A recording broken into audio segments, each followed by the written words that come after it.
Hi, and welcome to XR for Work. This is the show where we explore the immersive, virtual, mixed, and augmented platforms designed for business and professional use. My name is Rick, and I'm your host here at XR for Work. This week, we're taking a look at a platform for 3D design, brainstorming, and prototyping that I find is unique in its offering. Tvori, that's TVORI, has been a title I've stared at in my Viveport library for some time, but never quite grasped. Then recently I had a chance to get in a demo for the Tvori app being brought to the Quest that they're titling Shapes. Getting to spend an hour with someone who's a pro at the platform really helped make light bulbs go on for me. I started to understand and appreciate the value of Tvori. Certainly, it has a degree of complexity, but like any other specialized application, once you understand the basics, you can quickly start leveraging it for a lot of value. And so today, we're going to take a look at Tvori and see what it's all about. Now, as we get started, we hope that you'll give us a follow here on YouTube, thumbs up on the video if you like it.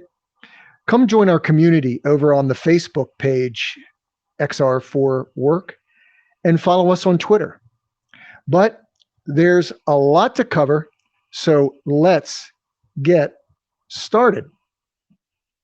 So Tvori, and Shapes, as it's going to be known on the Quest, is for designing VR and AR in VR.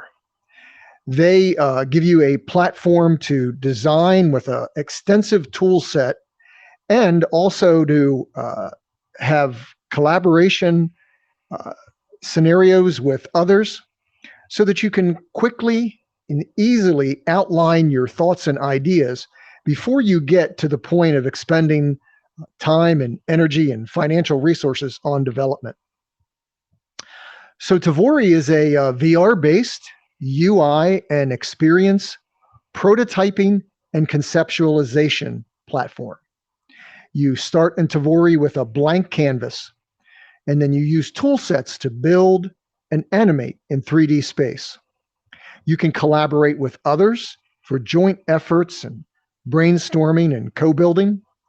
And you can create with shapes and 3D models, with characters, with animations. You can manipulate, you can place, scale, shape, color, rotate, and we'll see some of these actions in the demo in just a minute. And then you can create movement or progression of a user through the UI through scenes and animations. So you can get Tvori right now in PCVR on Viveport through Steam, and it will run on your Vive or your Windows mixed reality, your Oculus, or your Index. And there is a beta, and you can go to the Tvori website. You can find a link down in the description and sign up for the Shapes beta that's coming to the Quest for standalone wireless. And then when you get a Tvori subscription, it comes with the Tvori viewer so that you can actually share your thoughts and your ideas and your creations through PCVR and the Oculus Quest with other users without licensing through the Tvori viewer, where they can join you and get a walkthrough of your idea or your development. So with that, let's jump in. And this recording was done using PCVR. I was in on my HP Reverb G2. And you can kind of see that, again, I'm here at the landing spot where you do the tutorial, and you can manipulate yourself all around the environment. There's pretty much nothing you can't do and use and manipulate through the use of your controllers. There's a really innovative palette that you can bring up that serves as the in-app UI and menu where you access all of your tools. Front of the palette, back of the palette, timelines where you can show your animations. The shelf is really where you get the bulk of your assets that you would bring into the scene to mock up. And we're actually going to mock up a silly little scene for you here in a minute. And please realize that I'm doing this and showing you this just with my 1 hour tutorial that I did with Gabrielle from Tvori, and we'll get a little clip of that in a minute. And then walking through the tutorial that they offer right here in the menu. And so you can see that there's a variety of 3D assets that already kind of come preloaded in here that you can pull up. They have these assets called packs that are really shapes and icons and things that you can pull into scenes. And we'll use some of these as we continue with the demo. You can see you can bring characters in. You can do a variety of things with lighting, with text, with colors, with cloning objects, and also even with visual effects. So you can bring in wind, there's a glitch effect, a bullet trace effect, a fire effect, a magic effect. So you might imagine as you're trying to prototype a game, you want to be able to show how all these things might work together. Okay, and then again, you get various levels and access to these tools and 3D objects based on the tiers that you might decide to invest in with Tvori. And so here's some of the shapes, and for our demo purposes, we're going to actually go in here and grab this little table. And once we have the object in 3D space and you grab it, you'll see that you have this capability. A box comes around it where you can grab this, and I'm going to grab it and change its size and orientation in space. And so I get this to the size that I want to use it. And, I'm obviously making this up as I go along. And the idea came to me as I had seen the 3D assets. And one of the things that jumped out to me, because it's one of my favorite things in all the world, is the big cheeseburger sitting there. So I said, yeah, I think what I'm going to do is I'm going to invent a prototype of a experience for users where they're going to come in and they're going to choose various food objects, and then through gaze or pointing, they're going to be able to get nutritional info about their particular menu. Why not, right? And so I've got the cheeseburger there. I've got to have some ketchup with my cheeseburger, and I add that to the table. And then I think we're going to look for, we need a drink to go with our sandwich, right? So we go in here. I think we're going to filter by food. I imagine that the drink would be in this category. And you can see there's just dozens and dozens, probably hundreds of these assets for you to choose from. So let's grab the lemonade, and we'll put that into our scene. Now that lemonade's kind of small. I don't know if you can really see this, but by toggling my joystick, I'm able to kind of fill it up and empty it at a certain level. Also, that was unique to me. So I snap it to the table. And there's dozens of little tricks that I'm not able to share with you in the course of this particular demo, where we're just trying to give you a feel for how this all works. But in terms of sizing and snapping and rotating, and now we're going to bring our user into the scene. So we've got our table. We have our food objects at the table. We're going to size our user like somebody who might be coming into this scene through VR. And you can see that I can manipulate this articulated doll or human as I might want. And I'm thinking, okay, if I'm coming into this experience, where would I be standing? How would I want this particular user to actually interact and look at things here on the table? And actually, as I did this, it occurred to me, and these are one of these little touches that you would be able to find out by using a tool like Tvori, that my user, depending on where I position the table in my scene, is going to be extending their neck down perhaps too far. And that might be uncomfortable if they're sitting there or standing there for very, very long, kind of with their neck craned down or stooping over to look at the objects on this table. Now I'm bringing in some icons because I want to indicate in my scene exactly what's supposed to happen.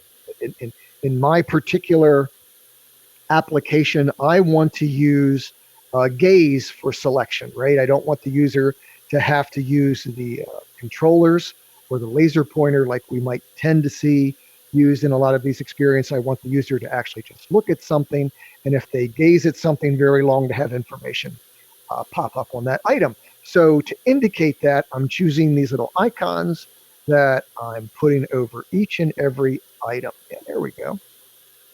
And then one of the other things that I want to do is, again, because it's gaze based and it depends on how long the person looks, I'm going to put a timer there too. But in this particular case, again, this is just a demo, some of the other features that are available.